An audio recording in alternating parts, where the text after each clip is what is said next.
जैसे चाबी लगानी और एक ही शब्द बार बार फिर मैं वो गुनगुनाती रहती। मैं जितनी जगह जाती मेरे वो ही शब्द और कुछ मेरे मुंह में आता ही नहीं था।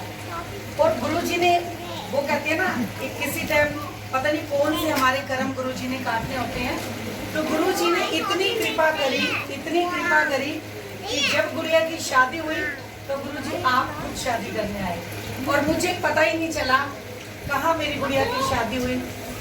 कोई अरेंजमेंट नहीं, कोरोना का टाइम। और जब उन्होंने लड़की देखी उन्होंने कहा वो हम लोग वो आसमान पे हम जमीन, ऐसा परिवार गुरुजी महाराज ने मेरी गुड़िया को दिया। और मुझे पता ही नहीं था कि ऐसे भी कभी लड़की वालों के अच्छे कर्म भी होते हैं।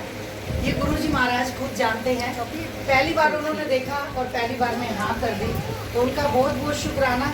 गुरुजी महाराज खुद शादी करने आए। आंटी मुझे पता ही नहीं था कहाँ से पैसों का अरेंजमेंट हो गया, कहाँ से सब लोग। अब यहाँ कोई 21 बंदे की शादी में, कोई कहते हैं 11 बंदों की, कोई कहते हैं 5 बंदों में होगी, कोई कहते हैं कोरोना टाइम है किसी बैंकट कोई। अगर आपको पता चले कि 100 बंदे की शादी करनी है तो कहीं बैंकट में शादी ना करने दें, कहीं आपका कैंसिल ना हो जाए।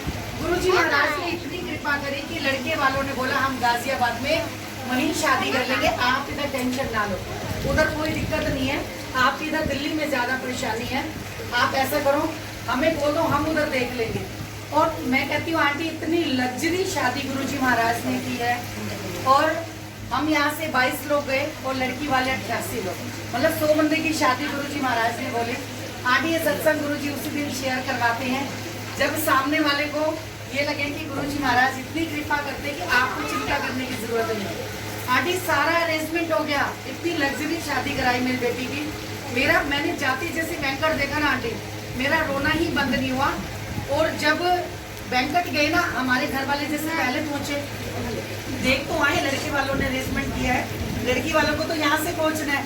आंटी जब हमारे घर वाले गए ना तो मेरे को रास्ते में फोन कर रहे हैं, कह रहे तू कितनी किस्मत वाली है, तेरे गुरुजी का। पहले चौधरी साहब वहाँ बैठे हैं, मैं गुरुजी को ना चौधरी साहब बोलूँ तो मेरे गुरुजी पहले से येलो चोले में आंटी उस बैंकट में बैठे हुए गाजियाबाद में। देखो वो इतनी संभाल करी गुरुजी महाराज ने, इतनी कृपा। मेरी बेटी की ऐसी शादी हुई, मेरे को आज तक, परसों मेरी बेटी की 1 तारीख की एनिवर्सरी थी। 3 साल में मेरी बेटी के ससुराल वालों ने सिर के बाल जितना भी उलाना नहीं दिया। आप यकीन करोगे इतनी कृपा मेरे गुरुजी महाराज ने अपने आप। वो लड़की वाले मतलब एक भी बात आंटी मेरे को लड़की वालों ने आज तक नहीं बोली, मेरे गुरुजी ने सब कुछ संभाला था वहाँ पर। लड़की वालों को चिंता होती है बारात कब आएगी, कैसे आएगी, कैसे अरेंजमेंट होगा, कोई भूखा ना रह जाए, कोई हमें कमी पेशी ना रह जाए, कभी कोई बुलाना ना मिले। आंटी जो उनके सहारे होते हैं ना प्रभु आप बचाते हैं। वो सच्ची में गुरुजी ने इतनी कृपा करी कि बेटी की शादी कहाँ हो गई। आंटी हम इतने बेफिक्र। और 2.5 महीने मेरी बेटी की शादी के बाद मैं 2.5 महीने इतना रोई कि गुरुजी मैं उसे सुबह छोड़ने जाती थी, शाम को स्कूटी पे लेने जाती थी। और उसके बाद मैं सवेरे को नाश्ता, अब मैं क्या करूँगी, गुरुजी मेरा तुसी कुछ करो, गुरुजी मेरा तुसी कुछ करो। आंटी गुरुजी ने ऐसे मुझे शरण में लगाया, तब से अब तक मैं गुरुजी के साथ हूँ।